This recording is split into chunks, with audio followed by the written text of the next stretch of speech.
Welcome back. After almost 2 years away, the coffee's hot again, and the dead are ready to talk. I'm Vanessa, and this is Paranormal Stories and Coffee. This season, we begin our most haunted journey yet, Paranormal America. Each week, we travel to a new U.S. state to uncover its legends, ghost stories, and real encounters with the unknown. Georgia, Louisiana, New York, Utah. One country, many hauntings. In our premiere, we dive into Georgia's darkest secrets, cursed lakes, haunted asylums, and monsters lurking in southern rivers. True tales, real fear, and just enough coffee to get you through the night. Pour a cup and get something warm to hold. You are gonna need both. Welcome to the first episode of Paranormal Stories and Coffee, Paranormal America. I'm Vanessa, and tonight we're going deep. Beneath still water, beneath history, beneath the surface of Lake Lanier. A place where entire towns were drowned, where over 700 people have died, where the water hides more than just sunken trees and crumbling foundations, and where, if you're quiet enough, you might just see her.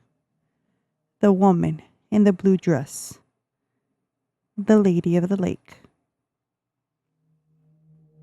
Lake Lanier is Georgia's largest lake, 38,000 acres of cold, murky water, bordered by forests and surrounded by whispers. But it wasn't always a lake. In the 1950s, the U.S. Army Corps of Engineers built Buford Dam and flooded the valleys beneath, creating what we now call Lake Lanier. The government bought out homes, farmlands, and businesses, but some buildings weren't fully removed. Entire towns were swallowed, churches, cemeteries, roads. Many believe that disturbing the land, especially burial grounds, left something behind, or maybe let something out. Since its creation, Lake Lanier has claimed hundreds of lives. Drownings, boating accidents, people pulled under with no warning. And still, every summer, more follow. The most famous spirit said to haunt Lake Lanier is known simply as the Lady of the Lake. The story begins in 1958. Two women, Delia Mae Parker Young and her friend Susie Roberts, vanished while crossing Lake Lanier Bridge late one night.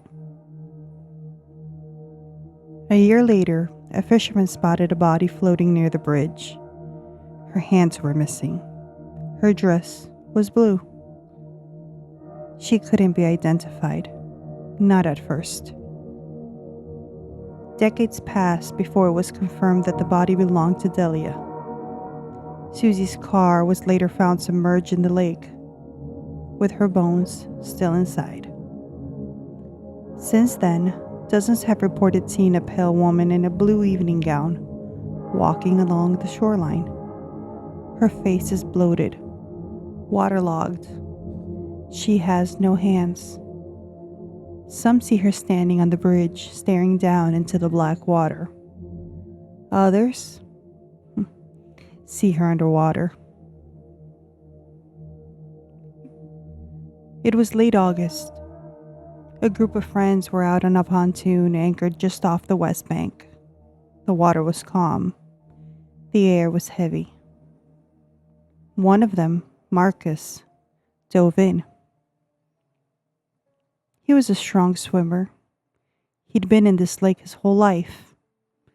But this time, something was different. He surfaced, gasping, and yelled, "Something's down there." He said a cold hand grabbed his ankle and pulled him, not once, but twice. His friends thought he was joking until they saw the bruises around his leg, finger-shaped, long, thin, and ice cold to the touch. He never swam in the lake again.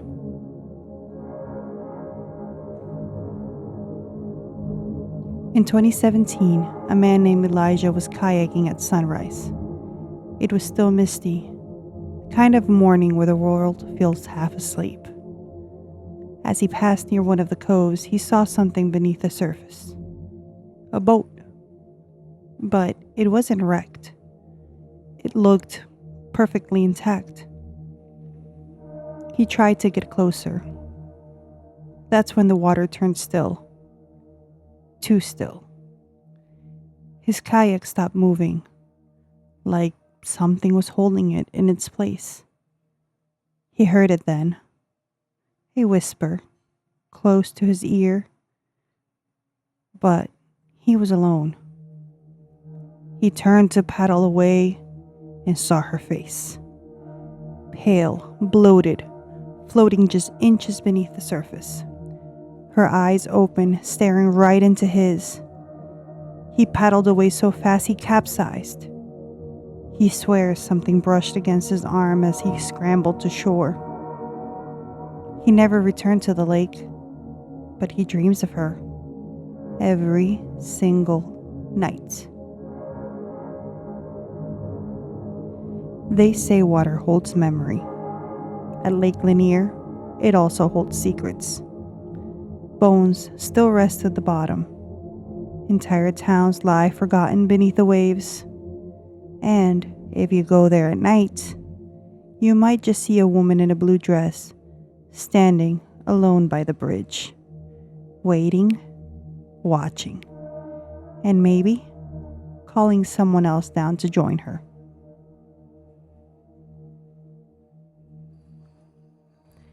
After the stillness of water, we move into silence of a different kind. Brick walls, rusted doors, a place where minds unraveled and screams never stopped. Deep in rural Georgia sits the Hawkinsville State Hospital, an abandoned psychiatric institution with a past as dark as its empty halls. Some call it a relic, others called it cursed. But everyone agrees it's not truly empty. Built in the early 1900s, Hawkinsville State Hospital was originally known as the Pulaski County Hospital, a general medical facility before becoming a long-term care center for the mentally ill. Over time, the building grew, and so did the stories. Patients were often left untreated, sedated, forgotten. Orderlies vanished without explanation. Nurses began refusing the night shift. They claimed to hear footsteps in locked wards, whispered through the vents, and voices calling them by name from inside padded rooms. In 2003, after the building closed for good, a group of amateur ghost hunters from Macon snuck inside. What they found would follow them for years. One of them, a woman named Tara, brought an old camcorder. She stood near the east wing, filming the long hallway as her friends wandered ahead. She turned to look out the window behind her. That's when she saw a silhouette reflected in the glass. Tall, hunched, with a white hospital gown hanging off its frame. She spun around. No one was there. But her camera kept recording, and when they played it back later, they saw it too. The reflection stayed even when Tara moved. The morgue is located in the hospital's lower level, cold, dark, filled with the hum of time standing still. In 2011, a professional team entered with permission to film. They set up an EVP recorder and asked simple questions. Is anyone here with us? Static. Silence. Then, a breath. A whisper. Barely audible, but clear. Don't leave. They didn't hear it until later, during playback. One team member had to leave the building during the investigation. He complained of a crushing weight in his chest and said, quote, "I felt like something was sitting on me, and it didn't want me to leave."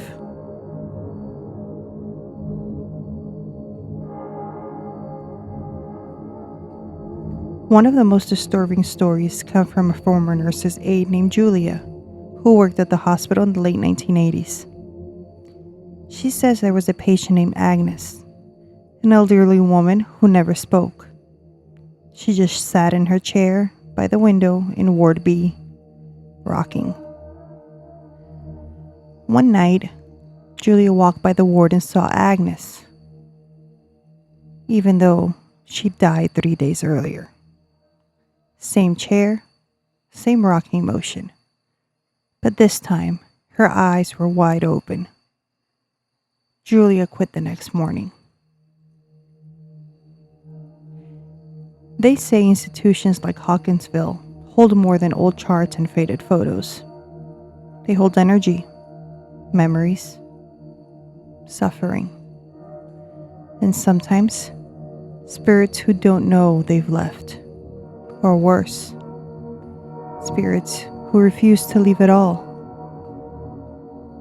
The Hawkinsville State Hospital is closed now, but if you find yourself near Pulaski County and the wind shifts just right, you might still hear the faint squeak of a rocking chair and the soft whisper of someone waiting just behind the door. You're driving down a back road in the dead of night. The trees start to lean in, your headlights flicker, and then you see it, an old, crumbling bridge that rises out of nowhere, broken, forgotten, and waiting. They call it Spook Bridge. And the stories? They're just as broken as the concrete beneath your feet. Located between Valdosta and Quitman, this now closed bridge was once part of a major road in the early 1900s. It crosses the Withlacoochee River and has been abandoned for decades. Locals say it's cursed. Overgrown with vines, chipped railings, a drop into black water below. The kind of place that feels wrong even in daylight. And when the sun sets, it feels alive. One of the most common sightings at Spook Bridge is a woman in white, standing near the edge, staring down into the river. She doesn't move, she doesn't blink, but if you approach, she vanishes. Some say she was the wife of a man who went mad, murdering her before leaping into the river himself. Others claim she was never alive at all, just another spirit trapped in the concrete skeleton of the bridge. In 2006, a group of teens visited Spook Bridge on a dare. One of them, Bryce, decided to walk across alone. The others stayed back in the car, watching with flashlights. Halfway across, Bryce stopped. He turned and started yelling. They couldn't understand him, but later, he told them he'd seen a shadow figure crawling along the underside of the bridge directly beneath his feet. It didn't walk. It slithered. When he tried to run, he said the air felt like molasses, thick and unmoving. He threw up 3 times after they got him back in the car, and he refused to speak for 2 days. there are real tragedies here too. In 2015, investigators reopened cases involving 2 separate deaths on or near Spook Bridge. One involved a disoriented man found floating beneath it, face down, no drugs in his system, no signs of a struggle, just gone. The other, a woman whose car was found abandoned near the entrance. Her shoes were by the guardrail. Her body was never recovered. Spook Bridge may not look like much now, just a crumbling path in the woods. But the air around it is heavy, as if every scream, every whisper, every unanswered cry has sunk into the stone and waits there, echoing back when no one's around to hear. The stories are many, the warnings are clear. Don't walk across it. Don't stop. And whatever you do, don't go alone. In the quiet farmlands of Elverton, a man named Isaiah claimed to have seen a glowing figure descend from the sky in 1996. He described it as a tall being of light, no wings, no ship, just pure brightness. It hovered over his field, then disappeared into a flash of green light. Others nearby reported strange power surges that same night. Was it an alien or an angel watching from above? The air smelled of ozone for 3 days after, and no one could explain why. In 2008, dozens of residents in Toccoa reported hearing a sound like a metallic scream coming from the sky. Dogs barked, car alarms went off. A glowing orb was seen hovering over a wooded ridge before vanishing. Some described lost time, missing hours.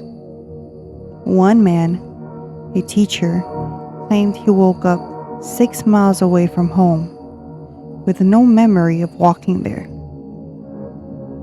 He still does not sleep near windows.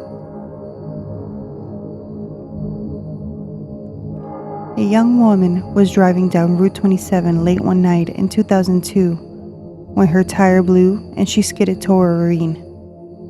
Just before going over, her car jolted to a stop. No guardrail, no tree. A man in all white appeared at her window, smiling. He told her she'd be okay.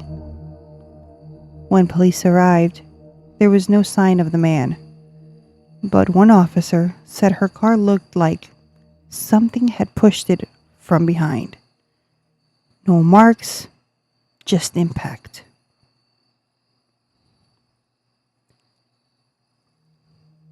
In 1974, a family in Bainbridge watched a triangle-shaped craft hover over their backyard for 7 full minutes. Silent, blinking red lights. It flew off toward the woods, right where military helicopter appeared 20 minutes later. The next morning, their dog was gone, and their radio only played static for days. The family moved 6 months later, never explaining why.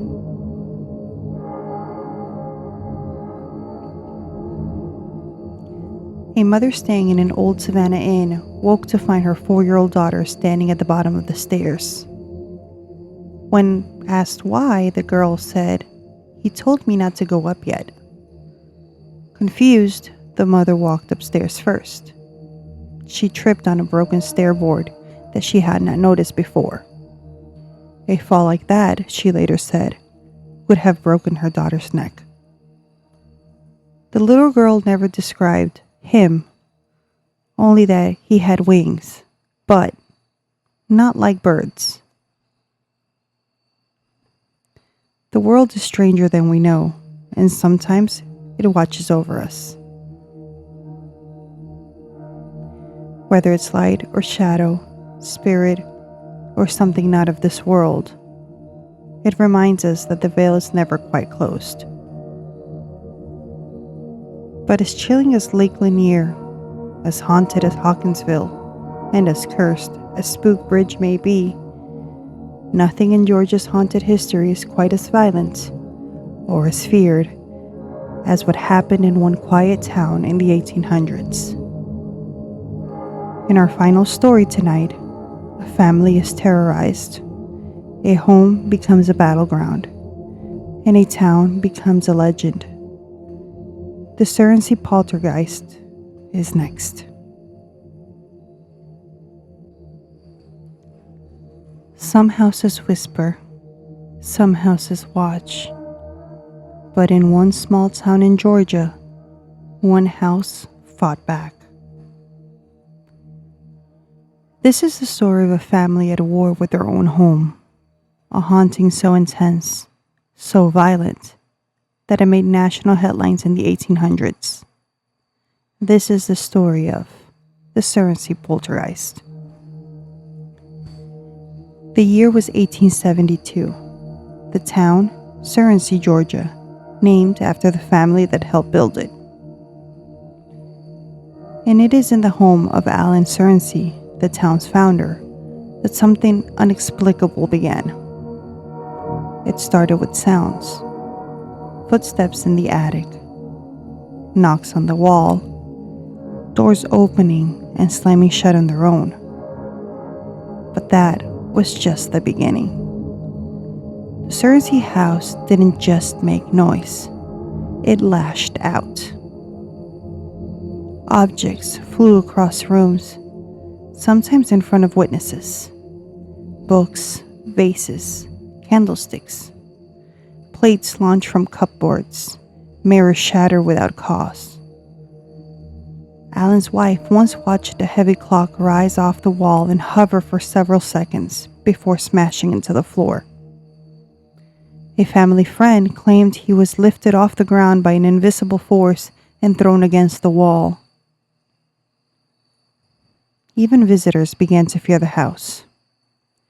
Newspapers across the country caught wind of it. The Surrency spook, they called it. Others had a different word, poltergeist.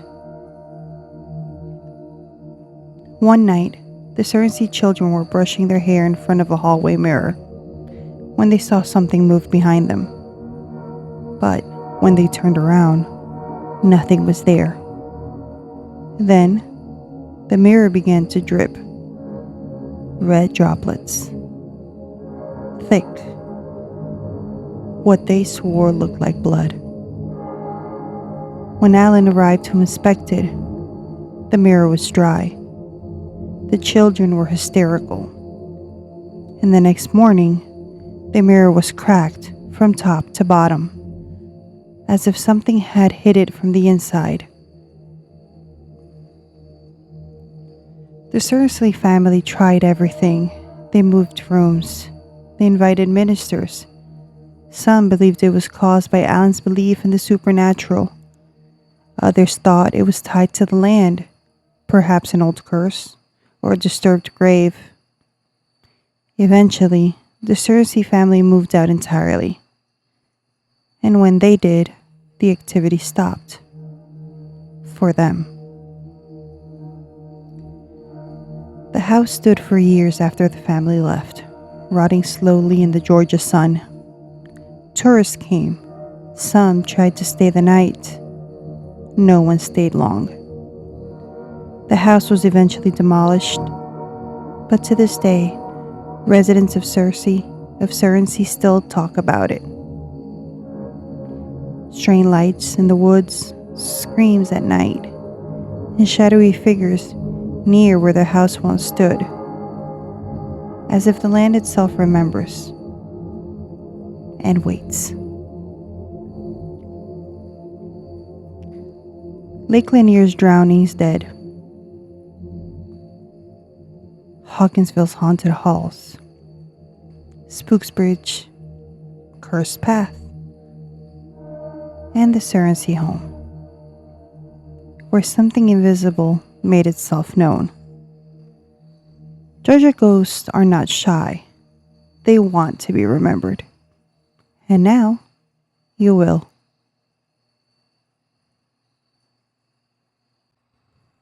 Thank you for joining me in the first episode of Paranormal Stories and Coffee, Paranormal America. Next week, we head to the swamps, cemetery, and voodoo shadows of Louisiana, where the veil between the worlds is at its thinnest, and something ancient is watching from the dark. I'm Vanessa. Until then, keep your coffee hot and your lights low, and remember, the dead are always listening. This is Paranormal Stories and Coffee. Sleep well